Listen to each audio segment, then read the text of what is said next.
Hey guys, this is Captain Frugal reporting for duty, and once again, I'm going to review another issue of The Amazing Spider-Man. This time it's Amazing Spider-Man issue number 58.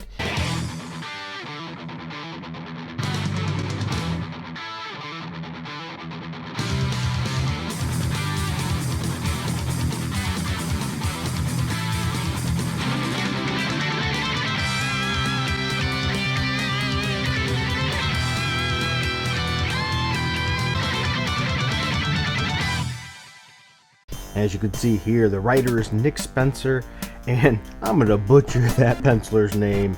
Marcelo Ferreira is the penciler. I'm not going to get on the rest, but as you can see here, it's continuing the story that we have just got over that last story arc. Said previously, using the Sin Eater, Kindred cleansed many villains of their sins, including Norman Osborn, the Green Goblin. The defeat of the Sin Eater, though, returned those sins to the villains, which sort of makes that whole point, sort of pointless.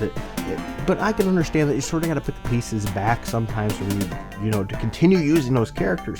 But they didn't put the pieces back when it came to the Green Goblin, which is sort of interesting of why his sins were not, returned and felt. So he's getting a new lease on life, if you will. And then we also get more into diving into Kindred, which is, Norman's son, Harry Osborn. Oh boy. And Harry Osborn over the last story arc has been tormenting his old pal Peter Parker as punishment for Peter's sins. But the torment ended when Norman trapped Kindred in a Dark Force cage constructed by Kingpin. I'm interested to see where this goes with the Kingpin. Norman asked Peter to help reform his son, but Peter was really still mad. He was pissed off after all the events and said, "Heck no, I am out of here." So while Spidey's dealing with all this, someone unexpected shows up at Aunt May's doorstep, none other than Mr. Negative. So we have Negative Space Part 1, a new story arc. Peter is still dealing with the backlash, the thoughts, and everything else that went over him in the last story arc, because he did go through the gamut. He's fighting demons, actually sort of literally. But let's go back a little bit earlier here, and let's go to Aunt May, where she found Mr. Negative at her door. It says, in this part here, this is one of those deals where you got to scratch your head a little bit. Yet Mr. Negative says, "After everything I've done to you, I don't deserve this kindness, May." And Aunt May, being wonderfully nice, says this: "Help isn't something the needy earn, Martin. It's something they're owed." Now, I'm going to agree and disagree here. You don't earn forgiveness, if you will.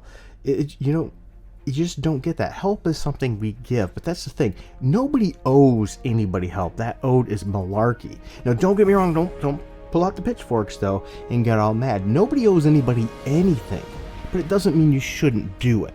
When you have the opportunity to help, it's the right thing to do. It's the good thing to do, even if they've wronged you. So don't get me wrong there. But I do get a little bit, when they get a little bit preachy and say it's owed. It is not owed. Nobody owes anyone anything. But if we love one another, we're going to do it out of the kindness of our hearts and our love for our fellow man or woman. Once again, not because it's owed.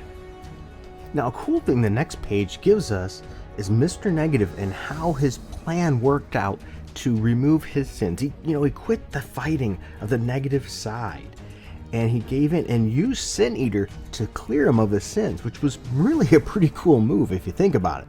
Good writing there. But as Mr. Negative explains, the effects sadly were only temporary, and now he has to fight those evil urges back once again. From there we move on to Peter Parker having a conversation with Liz Allen, but unfortunately the topic of Harry Osborn comes up, which brings Peter back to, wow, she doesn't even know what actually happened to Harry. As Liz thought their relationship was getting patched up and everything was getting good, unfortunately, she just doesn't know at this time what happened to Harry Osborn. And then, as we see, Liz just rejects the thought that he's gone. She can't handle it. So you can see the real emotion, the real care there. And that's what makes this page really good. You can once again see the characters, how important they are to one another. Good characterization.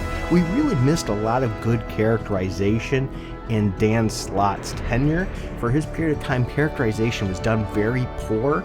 This is spot on. This is why we needed a different writer for The Amazing Spider-Man for so long, and probably one of the major reasons why people did not like Spider-Man under the Dan Slott's pen. Now, I will say from here, the story picks up even more and gets more interesting, but I don't want to give it away because I don't want you not to read the book.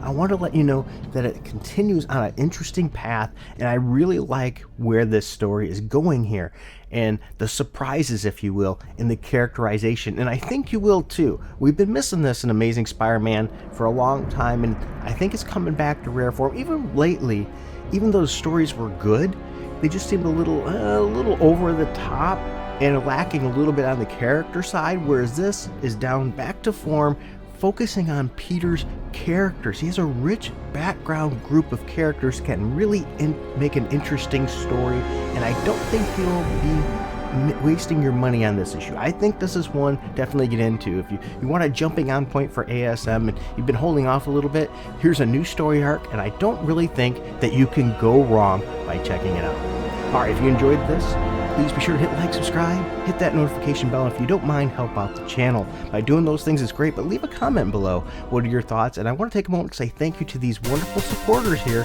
on Patreon. We have Patreon, Subscribe Star, you can even do one-time donations. All that information is down in the info bar. But without these people you're seeing right here, right now, this channel would not be possible. So I want to say thank you for your time, and until next time, keep it frugal.